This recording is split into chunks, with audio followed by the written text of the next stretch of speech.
B shartining javobi. 42-masala. Avtomobil tezlanuvchan harakatlanib, harakat boshidan 5 sekund o'tgach 36 km/soat tezlikka yetdi. Avtomobil harakatning 3-sekundda qanday yo'l yurgan? 3-sekunddagi tezligini toping deyilgan. Bu yerda bosib qo'shilib qolib, tezligini toping deyilgan. Hop. 36 km/soat metr/sekundga o'tadigan bo'lsak, 3/6 ga bo'lamiz 10. Demak, boshlang'ich tezlik 0 ga teng. Avtomobilning tezlanishini topib olamiz. Demak, V teng mana bu formula. A teng V taqsim T.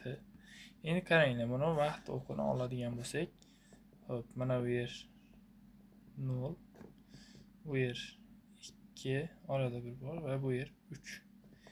Dastlabki 2 sekundda erishgan tezligi 3-sekund faqat mana shu oralig' uchun boshlang'ich tezlik vazifasini bajaradi. Demak, V teng V0 plus AT. Mana shunga qo'yamiz. Demak, boshlang'ich tezlik 0 edi. 2 sekundda 4 metr/sekund tezlikka erishar ekan. Bu 4 metr/sekund tezlik 3-sekund vaqt oralig'i uchun boshlang'ich tezlik vazifasini bajaradi. Demak, S teng V0 T plus AT kvadrat taqsim 2. Demak, V0 o'rniga bu 2-sekundda erishgan tezligini olamiz. Hop. Demak, 3-sekundda 1 sekund harakatlangan bo'ladi. Uni o'rniga qo'yib hisoblaydigan bo'lsak, 5 metr. Demak, A javob 5 metr.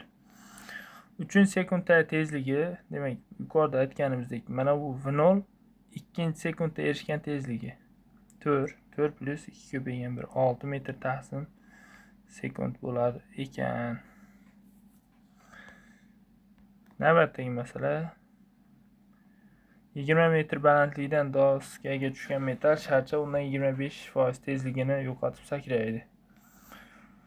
Sharcha urilishdan necha sekund o'tib doskaga ikkinchi bor tushadi. Bu A sharti, B sharti ikkinchi marta urilayotganda erishadigan tezligini toping debdi. Demak, qaranglar. 20 metr balandlikdan erkin qo'yib yuborilgan jism doskaga urilayotganda erishgan tezligi ilzosida 2G ga teng. Demak, bundan hisoblaydigan bo'lsak, ilzosida 2G 20 metr/sekundga teng bo'lar ekan. Hop. Mana. Endi aytyapti 25% ni yo'qotadi. Demak, U deymiz. Dastlabki tezligiga nisbatan 25% ekan bu 0.75 qismiga teng bo'ladi. Demak, 15 metr/sekund tezlik bilan yuqoriga sakraydi. Mana bu doska bo'lsa, tushadi balandlikdan. 20 metr/sekund tezlikka erishadi va o'z tezligining 25% ni yo'qotib 15 metr/sekund tezlik bilan yuqoriga sakraydi. 15 metr tezlik bilan sakrasa 1,5 sekund ko'tariladi. Endi ikkinchi marta urilayotganda deyapti. 1,5 sekund ko'tarilsa, bu jism 1,5 sekund tushadi. Demak, ko'tarilish vaqtini 2 ga ko'paytiramiz. 3 vaqt kelib chiqadi. 3 sekund ko'tarilar ekan. Mana bu javob. Demak, A sharti. B sharti. Tushayotganda erishgan tezligini toping deyapti. Qanday tezlik bilan otilsa, shu tezlik bilan jism yerga qaytib tushadi.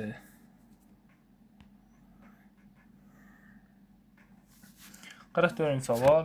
Yo'lovchiga vagonning eshigigacha 15 metr masofa qolganda poyezd joyidan qo'zg'aldi va yarim metr/sekund kvadrat tezlanish bilan harakatlana boshladi. Yo'lovchi 4 metr/sekund tezlik bilan yugurib ketdi. Necha sekunddan so'ng u vagon eshigiga yetadi debdi. Xo'p. Tasavvur qilinglar, vagonda. Demak, mana bu vagon A tezlanish bilan bu tomonga harakatlanadigan bo'lsa, inersiya hisobiga odam bu tomonga qarab ketadi. Lekin yo'lovchi o'zi aslida qaysi tomonga yurayotdi? vagon tarafga qarab yurayotdi. Endi bu holatda tekis sekinlanuvchan harakat bo'lib qoladi. Demak, tekis sekinlanuvchan harakatda harakat tenglamasi quyidagi tenglamaga teng bo'ladi. O'rniga qo'yib hisoblaydigan bo'lsak, 15 teng 4t, ya'ni yo'lovchining tezligi, boshlang'ich tezlik minus at kvadrat taqsim 2. Endi a o'rniga yarim qo'ysak 0.5 pastga tushib t kvadrat taqsim 4 bo'ladi. Bu kvadrat tenglamani ishlaymiz, diskriminantini topamiz. 4 chiqadi. Endi kvadrat tenglama ishlashimizda T1 va T2 ikkita javob topishimiz uchun B plus minus ilzosida D degan taqsim 2 formuladan foydalanamiz. Endi tekis sekinlanuvchan bo'lgani uchun minus vaqt olamiz. Ikkinchisida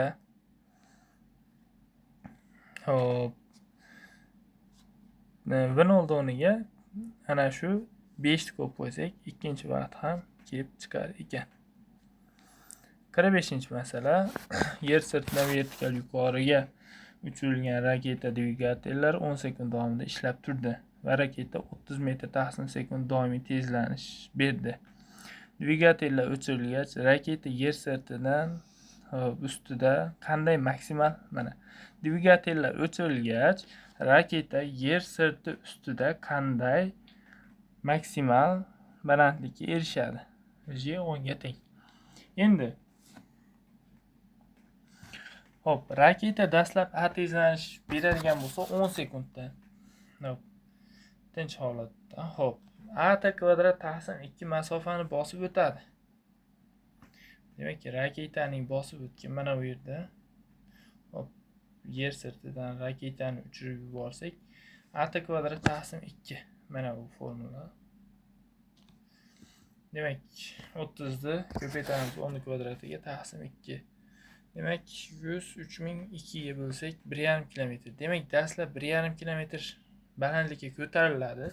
Bu balandlikka ko'tarilguncha 30 metr taqsim sekund kvadrat tezlanish bilan 10 sekundda 300 metr taqsim sekund tezlikka erishadi. 300 metr taqsim sekund tezlikka erishgach,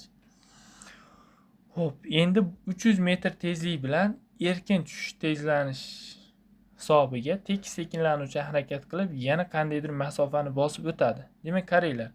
300 metr tezlikka erishyapti shu raketamiz 10 sekundda 30 metr taqsim sekund kvadrat tezlanish bilan. Endi dvigatellar o'chiriladi. Bu 30 metr taqsim sekund kvadrat tezlanish yo'q endi. Endi bu yerda gravitatsion maydon hisobiga J, ya'ni 10 metr taqsim sekund kvadrat tezlanish bilan yuradi. Endi 10 degani bu yerda yuqoriga ko'tarilyapti, tekis sekinlanuvchi harakat. J 10 degani sekundiga tezlik 10 dan kamayib boradi.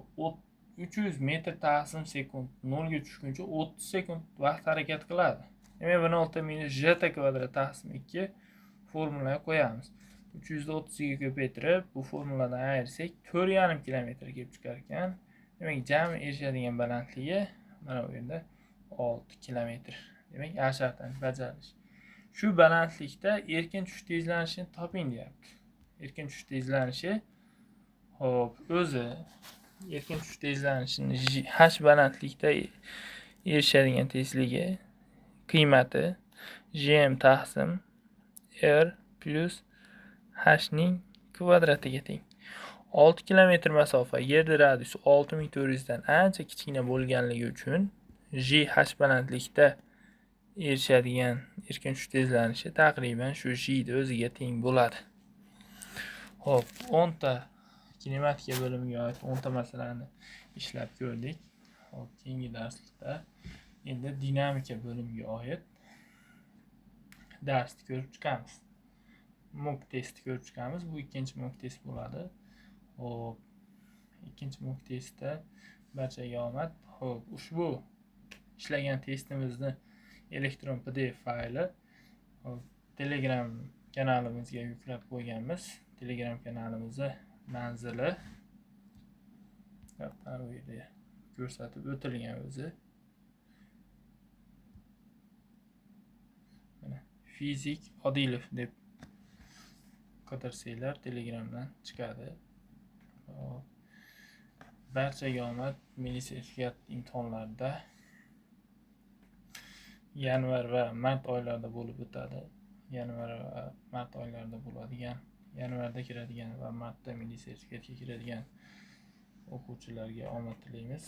Kanalimizni kuzatishda davom eting. Milliy sertifikat imtihonigacha Xudo xolasa sizlar uchun foydali bo'ladigan va manfaatli bo'ladigan yopiq test va testlarni, video yechimlarini taqdim etamiz va testlarni ham taqdim etamiz. Albatta kanalimizni yo'qotib qo'ymaslik uchun kanalimizga obuna bo'ling, bizni kuzatishda davom eting. Xo'p, shu ishlanayotgan testlar ko'pchilikka yetib borish uchun like va kommentariyalarni ko'paytiring.